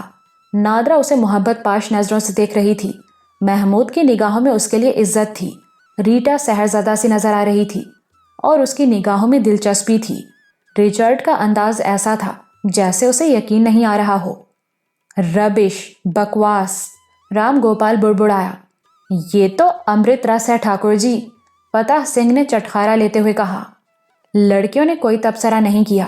بہرحال وہ سب اپنے اپنے جام ہاتھ میں لیے کھڑے تھے۔ رچرڈ نے ابھی تک جام نہیں اٹھایا تھا۔ بہرحال یہ تو مہمان نوازی کے اصول کے خلاف ہوگا کہ ہم پئیں اور تم دیکھتے رہو، رچرڈ نے کہا۔ تو ہم باہر چلے جاتے ہیں، نادرا بولی۔ ارے نہیں، تم غلط سمجھ رہی ہو، رچرڈ بے ساختہ مسکرایا۔ میرا مطلب ہے تم لوگوں کو تمہارے ذوق کے مطابق کچھ ملنا چاہیے۔ یہ کہہ کر اس نے گھنٹی کا بٹن دبایا۔ چند لمحوں کے بعد بٹلر اندر آیا۔ کیا حکم ہے صاحب؟ اورنج جوس لے کر آؤ، بڑے جگ میں۔ اورنج جوس آیا تو رچرڈ نے ان تینوں کے لیے گلاسوں میں جوس اونڈیلا اور انہیں دیا۔ تھینک یو رچرڈ، نادرا نے کہا۔ اب رچرڈ نے اپنے لیے جام اٹھایا اور اسے فضا میں بلند کیا۔ لیٹس ٹوسٹ ناؤ، ریٹا کی صحت اور خوشیوں کے نام۔ سب نے گھونٹ لیے اور پارٹی شروع ہو گئی۔ جوس والے چھوٹے چھوٹے گھونٹ لے رہے تھے جبکہ شراب والے کھل کر پی رہے تھے۔ دیکھتے ہی دیکھتے وہ سب تیسرے جام پر پہنچ گئے۔ چہرے تمتمانے لگے، آوازیں لڑکھڑانے لگیں۔ اب یہ دیکھو رچرڈ، رام گوپال نے کہا، یہ میرا بیوقوف دوست ملک کا بٹوارا اس لیے چاہتا ہے تاکہ یہ آزادی کے ساتھ شراب نہ پیے۔ اس کا اشارہ محمود کی طرف تھا۔ اب بتاؤ، کیا ہم نے اس کے ساتھ زبردستی کی؟ بھائی نہیں پینا تو نہ پیے، کوئی پابندی نہیں ہے۔ اتنی سی بات کے لیے ملک کا بٹوارا، یہ تو کوئی بات نہیں۔ اس نے بات اس انداز میں کی تھی کہ سب ہنسنے لگے، لیکن محمود سنجیدہ تھا۔ تم غلط سمجھے ہو رام، ہم پاکستان اس لیے بنا رہے ہیں کہ وہاں اسلامی قانون ہو، نہ کوئی شراب پیے، نہ کسی دوسرے کو شراب کی ترغیب دے۔ ہم اس لیے پاکستان بنا رہے ہیں تاکہ تم ہندوستان میں آزادی سے شراب پیو اور ہم پاکستان میں شراب نہ پئیں۔ شراب پینے والے تو پھر بھی پئیں گے، دیکھ لینا، پاکستان میں بھی پئیں گے، فتح سنگھ نے انگلی نچاتے ہوئے کہا۔ اس کے انداز میں چیلنج تھا، لیکن رام گوپال نے جیسے محمود کی بات سنی ہی نہیں۔ اب ہمارے ہندو بھائی اوتار سنگھ کو ہی دیکھ لو، وہ بولا۔ اسے تو دھرم منع نہیں کرتا، مگر اس کے پتا جی منع کرتے ہیں، یہ نہیں پی رہا ہے۔ تو کیا ہم نے اسے مجبور کیا؟ اور کیا ہم نے کسی کی بے عزتی کی یا اپنی عزت کا خیال نہیں رکھا؟ نہیں، ایسا کچھ بھی نہیں کیا ہم نے، اس لیے کہ اب ہمارا ہندوستان سیکولر ہوگا اور یہاں جمہوریت ہوگی۔ اوتار سنگھ مسکراتا رہا، اس نے کوئی جواب نہیں دیا۔ تم خاموش ہو اوتار سنگھ، کچھ بولتے کیوں نہیں؟ فتح سنگھ نے اسے اکسایا۔ میں وقت آنے پر بولوں گا، اوتار سنگھ نے نرم لہجے میں کہا، اور مجھے لگتا ہے کہ آج میرے پتا جی کی بات درست ثابت ہو جائے گی۔ اب یہ سوچو دوست کہ میرا دھرم مجھے شراب پینے سے نہیں روکتا، رام گوپال رچرڈ سے مخاطب تھا، اور تمہارا دھرم بھی تمہیں نہیں روکتا، مگر محمود کا دھرم کچھ عجیب ہے نا؟ زندگی کو انجوائے کرنے سے روکتا ہے۔ محمود نے کچھ کہا نہیں، لیکن رچرڈ پارسن کو ایسی چپتی ہوئی نظروں سے دیکھا کہ وہ شرمندہ ہو کر رہ گیا۔ نہیں رامو، تمہارا خیال غلط ہے، رچرڈ نے نظریں جھکاتے ہوئے دھیمے لہجے میں کہا۔ شراب کی ممانعت تو ہمارے مذہب میں بھی ہے۔ رام گوپال چند لمحے اسے دیکھتا رہا، پھر اس کے ہونٹوں پر شریر سی مسکراہٹ نظر آئی۔ تو یہ ثابت ہو گیا کہ ہمارا دھرم سب سے بہتر ہے، اس نے کہا۔ اس کا لہجہ ایسا تھا کہ رچرڈ کا چہرہ تمتمانے لگا۔ اس نے محمود کو دیکھا، وہ بڑی بے نیازی سے مسکرا رہا تھا، اس کے انداز میں بے پرواہی اور درگزر تھا۔ اوتار سنگھ اپنی جگہ سنبھل کر بیٹھ گیا۔ اسے اندازہ ہو گیا کہ آج اسے بہت کچھ معلوم ہو جائے گا، اسے کئی مذاہب کے بارے میں قیمتی معلومات حاصل ہوں گی۔ یہ موقع اس کے لیے خوش آئند تھا۔ رام گوپال نے بڑھ کر اپنے لیے ایک اور جام بنایا۔ تو آپ سب نے میری بات کی سچائی کو تسلیم کر لیا، اس نے فاتحانہ لہجے میں کہا۔ رچرڈ نے محمود کی طرف ملتجیانہ نگاہوں سے دیکھا۔ محمود نے کندھے جھٹک دیے۔ میرا مذہب مجھے دوسروں کے مذہب پر تنقید کرنے سے بھی روکتا ہے، اس نے مسکراتے ہوئے کہا۔ میں میزبان ہونے کے خیال سے خاموش تھا۔ رچرڈ گوپال کی طرف متوجہ ہوا۔ لیکن اب بولنے پر مجبور ہوں، ورنہ تمہارا بہت بڑا نقصان ہو جائے گا، یہ مجھے گوارا نہیں۔ کیا مطلب؟ کس نقصان کی بات کر رہے ہو تم اپنے دھرم کے بارے میں بہت بڑی غلط فہمی کا شکار ہو جاؤ گے، رچرڈ نے استہزائیہ لہجے میں کہا۔ تم جسے بڑے فخر سے اپنا دھرم کہتے ہو وہ ہمیں عجیب و غریب اور ناقابل فہم لگتا ہے، بلکہ سچ یہ ہے کہ اسے حماقتوں کا مجموعہ کہنا چاہیے۔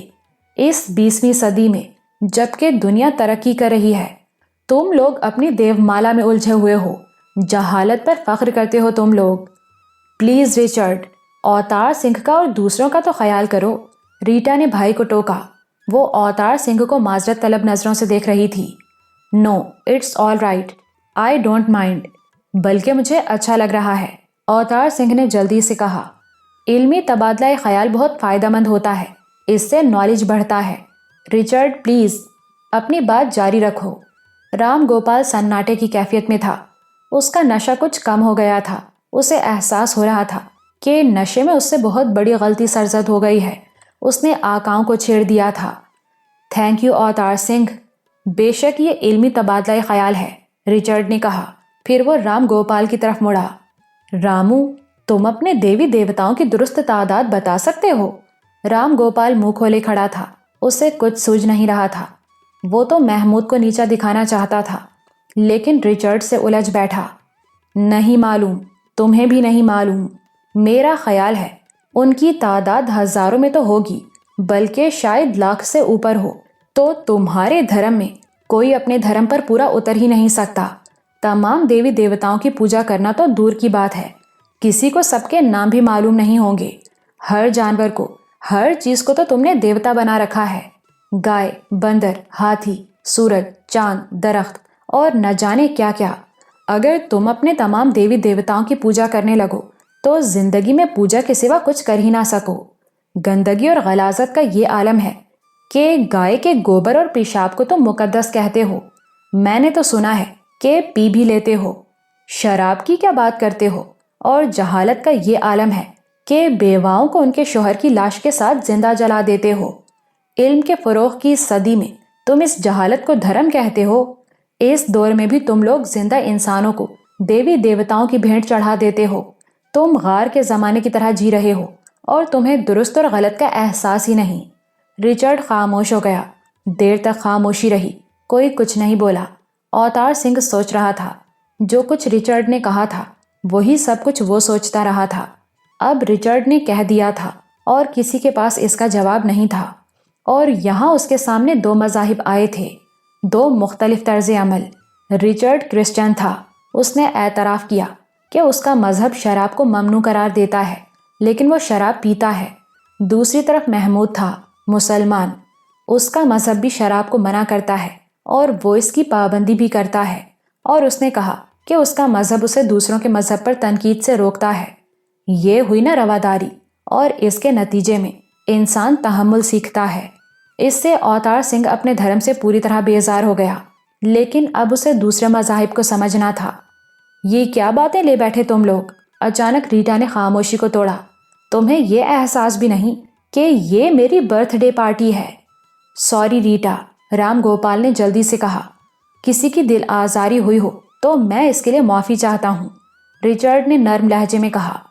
لیکن یہ سچ ہے کہ کسی پر اٹیک کرنا بہت آسان ہوتا ہے اور مشتعل ہونے کے بعد تحمل برقرار رکھنا بہت مشکل۔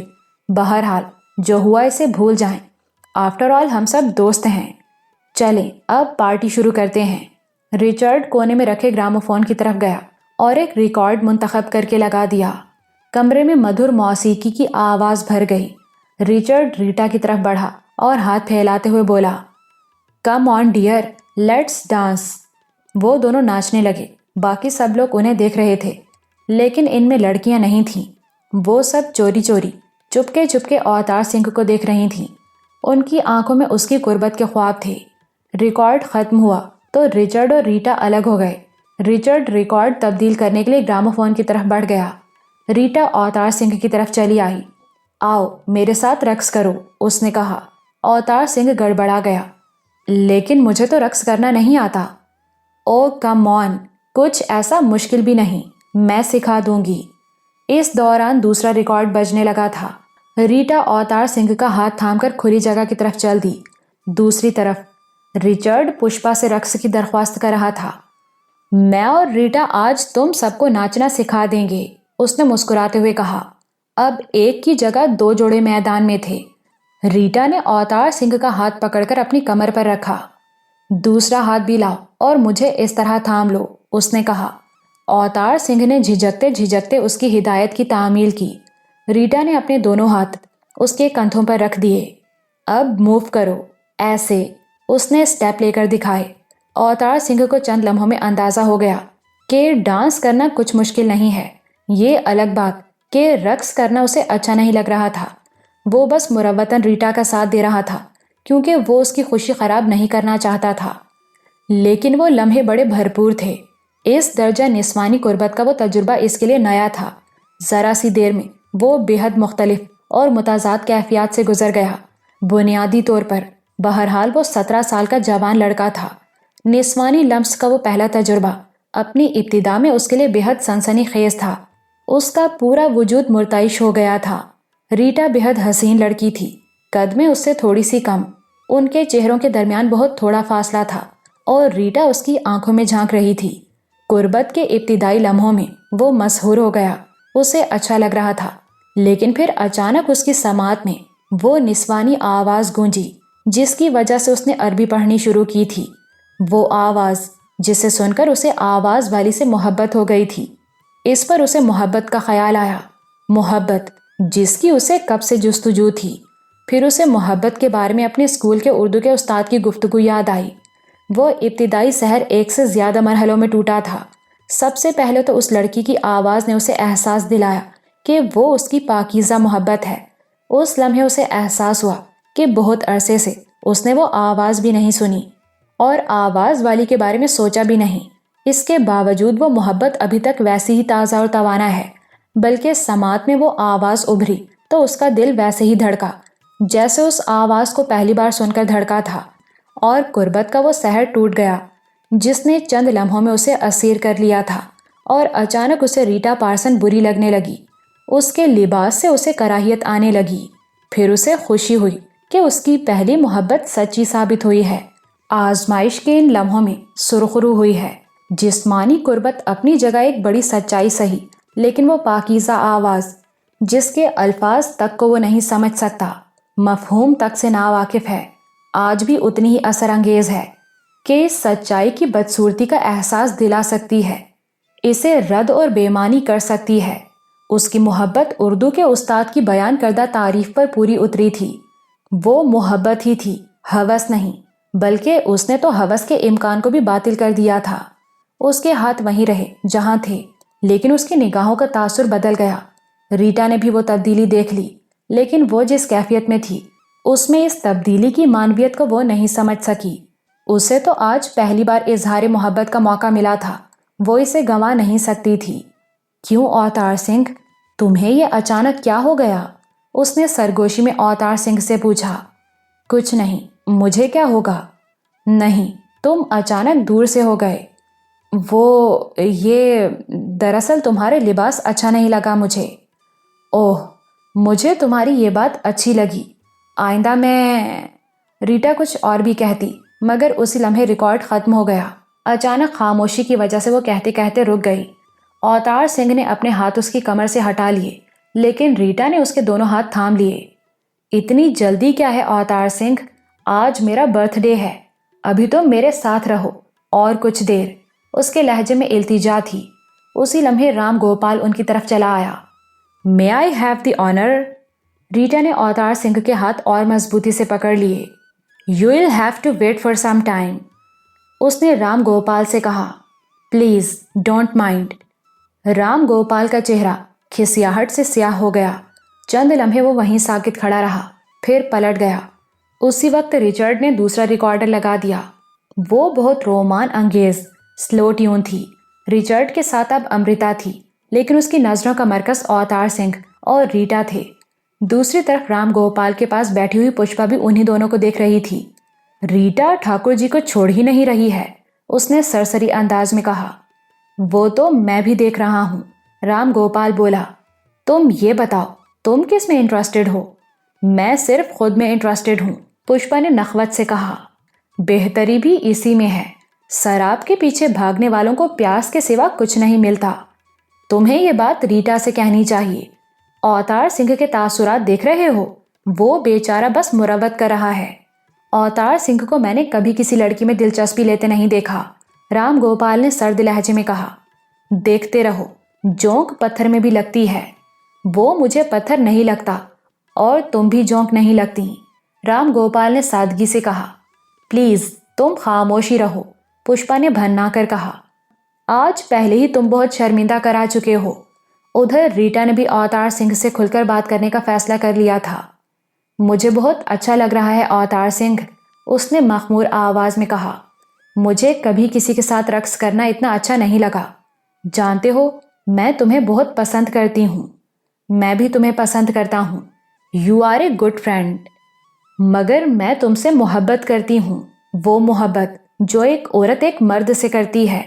وہ محبت میں نے پہلی بار تم سے کی اور اب کسی اور سے کبھی نہیں کر سکوں گی۔ میں تمہارے لیے کچھ بھی کر سکتی ہوں اوتار سنگھ، میں خود کو بدل بھی سکتی ہوں۔ بات اس قدر اچانک اور اتنی صاف گوئی اور دو ٹوک انداز میں کی گئی تھی کہ اوتار سنگھ ششدر رہ گیا۔ چند لمحے تو وہ کچھ سوچنے، کچھ کہنے کے قابل ہی نہیں رہا۔ پھر اس نے بڑی تیزی سے خود کو سنبھالا۔ سوری ریٹا، وہ محبت تو مجھے بھی پہلے ہی ہو چکی ہے کسی سے، اور مجھے یقین ہے کہ اب میں کبھی کسی سے اس طرح محبت نہیں کر سکوں گا، اس نے کہا۔ ریٹا کے چہرے پر اداسی چھا گئی۔ مائے لک، اس نے آہ بھر کے کہا، پھر بولی، کون ہے وہ خوش نصیب؟ بہت بہت خوبصورت ہوگی۔ پتہ نہیں، میں نے کبھی اسے دیکھا نہیں۔ کیا مطلب؟ ریٹا کی آنکھیں فرتے حیرت سے پھیل گئیں۔ دیکھا نہیں تو محبت کیسے ہو گئی؟ میں نے بس اس کی آواز سنی ہے۔ ریٹا کی آنکھیں چمکنے لگیں۔ تب تو اس محبت کا کوئی اعتبار نہیں۔ کبھی تم اسے دیکھو اور وہ تمہیں اچھی نہیں لگے تو تمہاری محبت ختم ہو جائے گی۔ میں بھی یہی سوچتا تھا، لیکن ایسا نہیں ہے، اوتار سنگھ نے کہا۔ اسے دیکھے بغیر تم یہ بات کیسے کہہ سکتے ہو؟ میں حسن پرست ہوں، خوبصورتی ہر روپ میں مجھے اچھی لگتی ہے، اسی لیے مجھے شبہ ہوتا تھا کہ اگر وہ خوبصورت نہ ہوئی تو میری محبت ختم ہو جائے گی۔ لیکن ریٹا، میں سچ کہہ رہا ہوں کہ تم بہت خوبصورت ہو، اس کے باوجود مجھے تم سے محبت نہیں ہوئی۔ تو میں نے سمجھ لیا کہ محبت میں کوئی شرط نہیں ہوتی، وہ تو بس ہو جاتی ہے، اور ہو گئی۔ اب تو مجھے اس کی آواز سنے ہوئے بھی عرصہ ہو گیا، لیکن وہ آواز اب بھی میری سماعت میں گونجتی ہے، اور اسے سن کر میری اب بھی وہی کیفیت ہوتی ہے۔ یہ بات نہ ہوتی تو آج میں تمہاری محبت کا جواب محبت سے دیتا۔ تم بہت عجیب، بہت انوکھے آدمی ہو اوتار سنگھ۔ اور ریٹا، اصل میں تو محبت میں کسی اور سے کرنا چاہتا تھا، اوتار سنگھ نے گہری سانس لے کر کہا۔ بہت برسوں سے میں اس دنیا کے نظام پر غور کر رہا ہوں۔ میں نے بہت پہلے سمجھ لیا تھا کہ کوئی کامل قوت ہے جس نے یہ سب کچھ بنایا اور مکمل سسٹم کے ساتھ یہ نظام ترتیب دیا۔ وہ قوت والی ہستی واحد ہے، مطلق العنان، اس جیسا کوئی اور ہو ہی نہیں سکتا۔ وہ بہت مہربان ہے، ماں سے زیادہ شفیق، باپ سے زیادہ عنایت کرنے والی اور ضرورت پوری کرنے والی۔ میں نے بہت غور کیا اور سمجھا کہ میرے پاس جو کچھ بھی ہے، میرے ماں باپ سمیت، وہ اس کا دیا ہوا ہے۔ میں والدین کی مہربانیوں کے جواب میں ان کا شکر گزار ہوتا ہوں اور اس کے اظہار کے لیے ان سے محبت کرتا ہوں۔ تو ان سے زیادہ، سب سے زیادہ شکر گزاری اور محبت تو اس کا حق ہے، مگر سمجھے بغیر تو محبت نہیں ہوتی، یا مجھے نہیں ہو سکی۔ چنانچہ میں اسے سمجھنے کی جستجو میں لگ گیا۔ اب درمیان میں مجھے یہ محبت ہو گئی۔ میرے بس میں ہوتا تو میں اس محبت کو ختم کر دیتا، کیونکہ میری اصل منزل تو وہ بڑی محبت ہے۔ ریٹا سحرزدہ سی ہو کر سن رہی تھی۔ مجھے یقین نہیں آتا، اس نے کہا۔ تمہیں ہمارے مذہب کے بارے میں سمجھنا چاہیے، میں تمہیں بتاؤں گی۔ اسی وقت ریکارڈ ختم ہو گیا۔ رچرڈ نے کہا، اب ذرا وقفہ کر لیں۔ وہ چاروں واپس آ گئے۔ کچھ دیر سستانے کے بعد دوبارہ سلسلہ شروع ہوا تو اس بار میدان میں 3 جوڑے تھے، اوتار سنگھ اور امرتا، رچرڈ اور پشپا، رام گوپال اور ریٹا۔ نادرا اور محمود نے رقص میں دلچسپی نہیں لی۔ اس پر رام گوپال زہریلے انداز میں مسکرایا تھا۔ انداز ایسا تھا جیسے ان پر مذہب کے حوالے سے طنز کرنا چاہتا ہو، لیکن پچھلے تجربے کے پیش نظر اسے تبصرے کی ہمت نہیں ہوئی۔ رقص کا سلسلہ کافی دیر چلتا رہا۔ اوتار سنگھ نے محض مروتاً ایک ایک راؤنڈ امرتا اور پشپا کے ساتھ رقص کیا اور پھر اپنی جگہ فتح سنگھ کو دے دی۔ اس دوران محمود رچرڈ سے اجازت لے کر اس کی لائبریری میں چلا گیا تھا۔ نادرا اکیلی بیٹھی تھی۔ اوتار سنگھ اس کے پاس چلا گیا۔ اسے وہ رات بہت طویل لگ رہی تھی۔ امرتا اور پشپا نے بھی رقص کے دوران اس سے اظہار محبت کیا تھا۔ نہ جانے کیوں اس نے ریٹا کی طرح ان سے تفصیل سے بات نہیں کی تھی، بس یہ کہہ کر ٹال دیا تھا کہ وہ پہلے ہی کسی سے محبت کرتا ہے۔ کیا بات ہے، تم نے رقص نہیں کیا؟ اوتار سنگھ نے نادرا سے پوچھا۔ مجھے دلچسپی نہیں ہے، نادرا نے جواب دیا۔ تمہارا مذہب تمہیں اس سے روکتا ہے؟ ہاں روکتا ہے، لیکن ہم بہت سے ایسے کام کرتے ہیں جن سے اللہ نے منع فرمایا ہے۔ اس وقت میرے انکار کا اصل سبب یہ ہے کہ مجھے رقص میں کوئی دلچسپی نہیں ہے۔ اللہ تمہیں کن کن باتوں سے روکتا ہے، اب تمہیں کیا بتاؤں؟ بہرحال سب سے بڑا گناہ شرک ہے، اللہ کے ساتھ کسی کو شریک کرنا۔ اوتار سنگھ چند لمحے سوچتا رہا، پھر بولا، مجھے کوئی ایسی بات بتاؤ جو تم اللہ کے منع کرنے کے باوجود کرتی ہو۔ اسے احساس ہوا کہ وہ بار بار اللہ کہہ رہا ہے اور اللہ کہنا اسے اچھا بھی لگ رہا ہے، مگر اس سوال پر نادرا کھسیا گئی۔ بہت ساری باتیں ہیں، ہم کوئی بہت اچھے مسلمان تو نہیں ہیں، ماحول ہم پر اثر انداز ہوتا ہے ہمارے ایمان کی کمزوری کی وجہ سے۔ اب اسی وقت دیکھ لو، میں اس محفل میں شریک ہوں، حالانکہ اللہ نے مرد اور عورت کے اختلاط کو منع فرمایا ہے۔ اس جواب سے اوتار سنگھ کو لمبی ڈور کا وہ سرا مل گیا جسے تھام کر اس کے اندر کا متجسس انسان دور تک جا سکتا تھا۔ اس میں کیا برائی ہے؟ اس نے پوچھا۔ عورت اور مرد جتنا قریب ہوں گے، بے حیائی اور گناہ کا امکان یقین کی حد تک بڑھ جائے گا، مگر دونوں کے درمیان کشش تو قدرتی ہے، فطری ہے۔ اوتار سنگھ نے اعتراض کیا، اس کا ذہن الجھ رہا تھا۔ اس کے لیے شادی ہے، شادی گناہ اور بے حیائی کا راستہ بند کر دیتی ہے۔ اور محبت کے بارے میں تمہارا مذہب کیا کہتا ہے؟ محبت پاکیزگی کے ساتھ ہو تو برائی نہیں، مگر حل شادی ہی ہے۔ اوتار سنگھ کا دماغ روشن ہو گیا۔ اسی وقت اسے ایک بات یاد آ گئی۔ اس کا مشاہدہ شروع ہی سے غیر معمولی تھا، محسوس تو اس نے پہلے ہی کیا تھا، لیکن آج اسے پختہ یقین ہو گیا تھا۔ ایک بات بتاؤں تمہیں، اس نے کہا، رچرڈ تم میں غیر معمولی دلچسپی رکھتا ہے۔ نادرا کچھ محجوب ہو گئی، اس کی نظریں جھک گئیں۔ میں جانتی ہوں، وہ مجھے بتا چکا ہے، وہ بولی۔ اب یہ تمہارا ذاتی معاملہ ہے، میں تم سے کچھ پوچھ نہیں سکتا، اوتار سنگھ نے کہا، مگر میں تمہیں بتا سکتی ہوں، مجھے اس سے کوئی لگاؤ نہیں۔ نادرا بولی، اور اگر ایسا کچھ ہوتا بھی تو بھی میں اس کی حوصلہ افزائی نہ کرتی، کیونکہ میں اس سے شادی نہیں کر سکتی۔ کیوں؟ اوتار سنگھ نے پوچھا۔ مذہب کے فرق کی وجہ سے۔ ہاں، مشرکوں سے شادی کرنا ناجائز ہے۔ یہ لوگ اہل کتاب ہیں لیکن شرک کرتے ہیں۔ مشرک کے بارے میں نادرا نے شروع میں بھی کہا تھا اور وضاحت بھی کی تھی، لیکن یہ اہل کتاب کی اصطلاح اوتار سنگھ کے لیے نئی تھی۔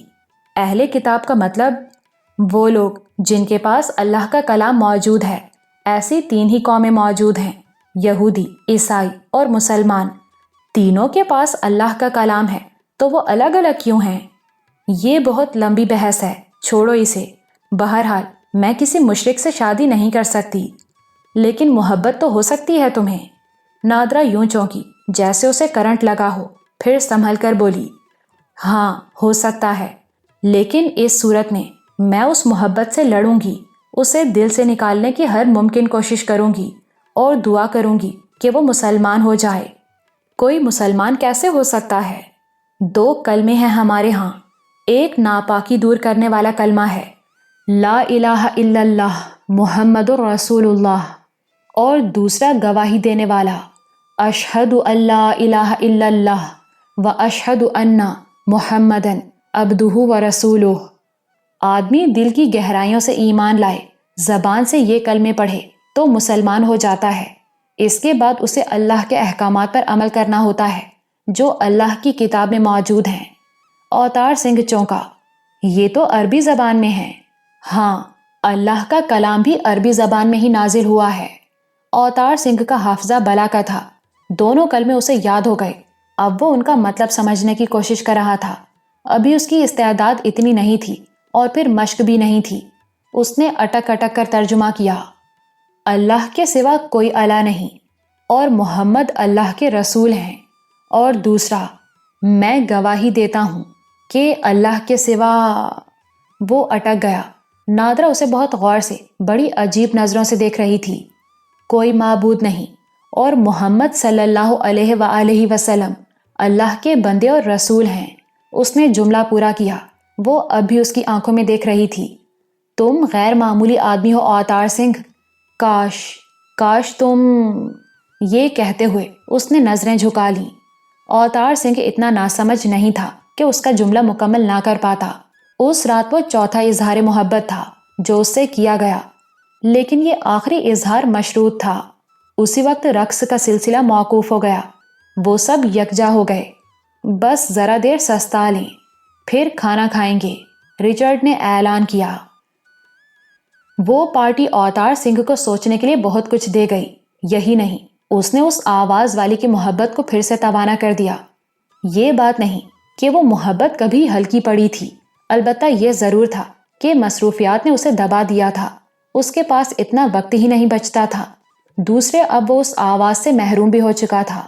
نادرہ کی بات سنتے ہوئے اسے احساس ہوا تھا اور اب وہ اس پر سوچ رہا تھا۔ محبت ایک آفاقی جذبہ تھا۔ اس کے بے شمار روپ تھے۔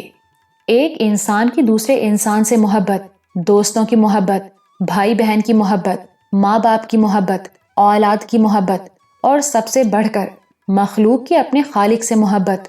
یہ سب محبتیں ہیں جو انسان کرتا ہے، کرتا رہے گا۔ غور کرو تو ان میں سے کوئی بھی محبت بے غرض نہیں ہے۔ انسان کتنا ہی بے غرض ہو مگر کسی دوسرے انسان سے محبت کرتے ہوئے مکمل طور پر بے غرض نہیں ہو سکتا۔ کوئی غرض نہ ہو تو تنہائی دور کرنے کی غرض تو ہے۔ اکیلا تو کوئی نہیں رہ سکتا۔ انسان معاشرتی جانور ہے تو تعلق رکھنے کی غرض تو ایک بڑی سچائی ہے۔ دوستی کا بھی یہی حال ہے۔ کوئی ہم خیال جو اچھا بھی لگتا ہو، اس سے مل کر بات کر کے دل خوش ہوتا ہے۔ غرض تو ہوئی نا۔ اور اختلاف ہو جائے، سنگین نوعیت کا اختلاف، تو آدمی اس دوست کو چھوڑ دیتا ہے، کوئی اور دوست تلاش کر لیتا ہے۔ بھائی بہن کی محبت کا اسے تجربہ نہیں تھا، یہ نعمت اسے ملی ہی نہیں تھی، لیکن وصال دین کے حوالے سے وہ اسے سمجھ سکتا تھا۔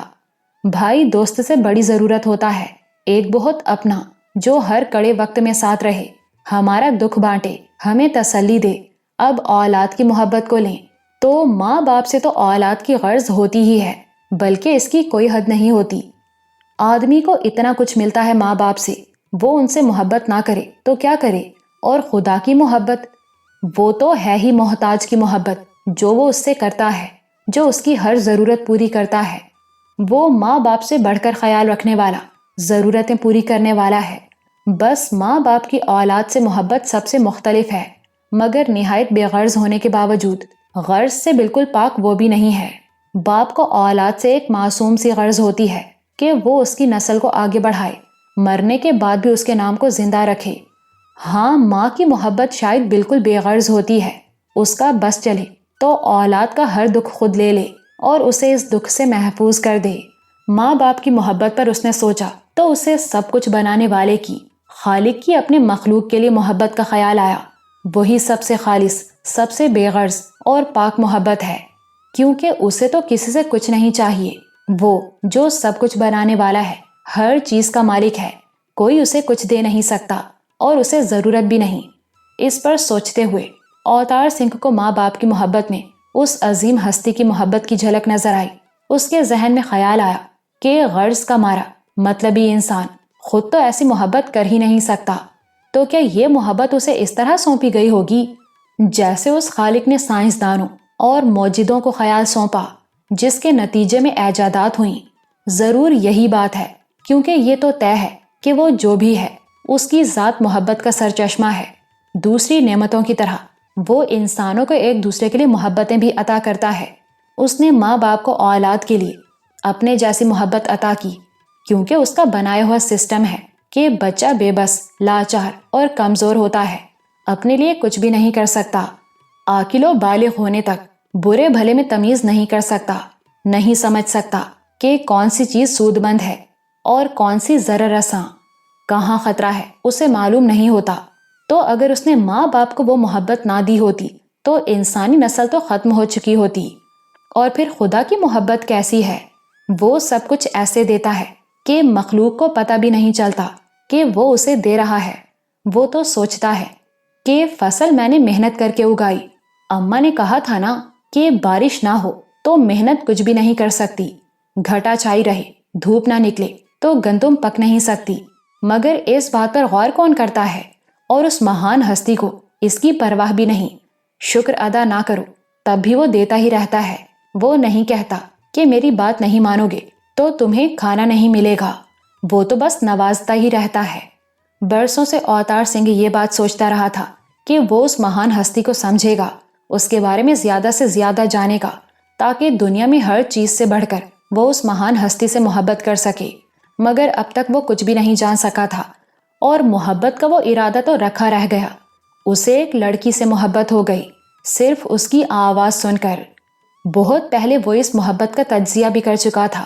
اس نے خوب ٹٹول لیا تھا کہ اسے لڑکی سے کوئی غرض نہیں۔ یہ بھی طے تھا کہ وہ بدصورت ہو تب بھی اس کی محبت میں کوئی کمی نہیں ہوگی۔ البتہ وہ یہ ضرور سوچتا تھا کہ اس محبت کا انت کیا ہے، یہ کہاں تک جائے گی۔ اب نادرا کی گفتگو نے اس کے لیے اور دروازے کھول دیے تھے۔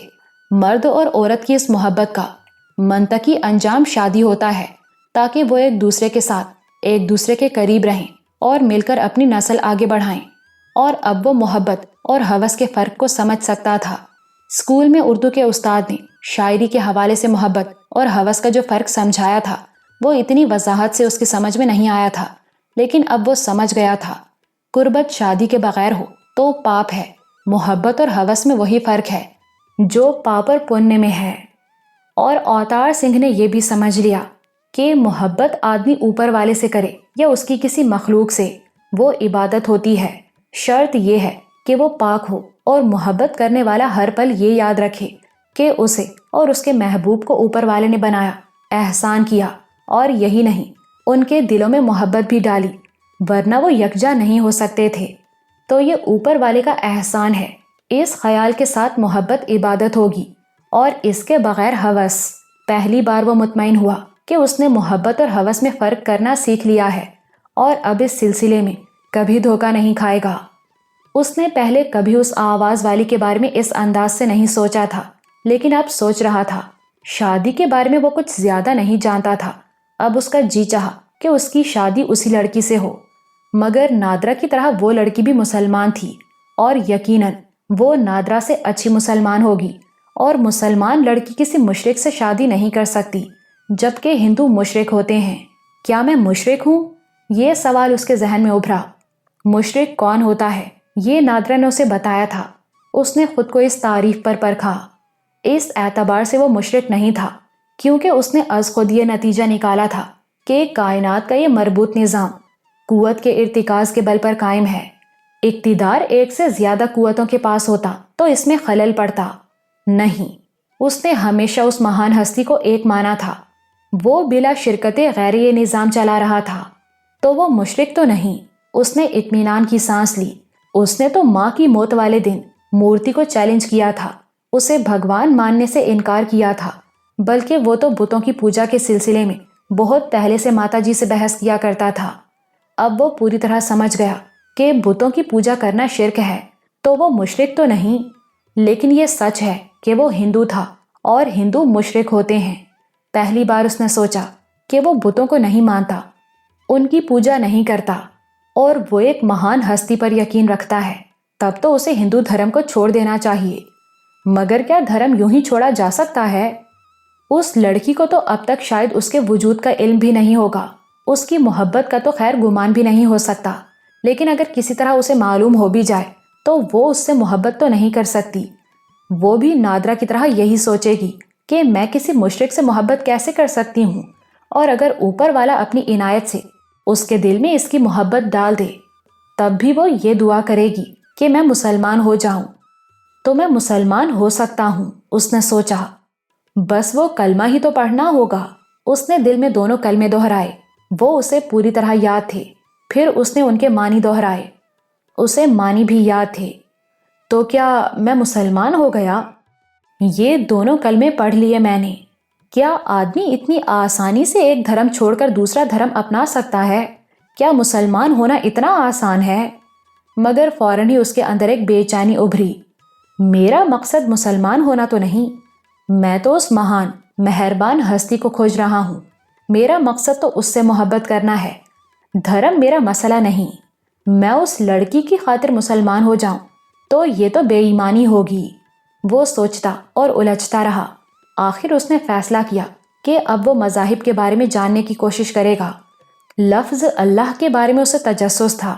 اسے زبان سے ادا کرنا اسے بہت اچھا لگتا تھا۔ بڑی اپنائیت کا احساس ہوتا تھا۔ اللہ سوچتا بھی تو اس کے اندر بڑے خوبصورت جذبے جاگتے تھے۔ یہ اللہ کیا ہے؟ کون ہے؟ کیسا ہے؟ وہ اٹھا اور کوٹھے پر چلا گیا۔ اس کے اندر ایک عجیب سا اضطراب مچل رہا تھا۔ کوٹھے پر آسمان کے نیچے کھڑے ہو کر اس نے کمر کے بل جھکتے ہوئے آسمان کا تصور کر کے بڑی عاجزی سے پکارا، تو جو کوئی بھی ہے، اے سب کچھ بنانے والے، میں تیرا اعتراف کرتا ہوں اور تیرے سامنے خود کو جھکاتا ہوں۔ میں تیری جستجو کر رہا ہوں۔ تو مجھے مل جا، مجھے اپنا راستہ دکھا دے، مجھے اپنا بنا لے کہ میں تجھ سے محبت کرنا چاہتا ہوں۔ یہ اس کی پوجا تھی اور ماتا جی کے دیہانت کے بعد سے اب تک اس کا معمول رہا تھا۔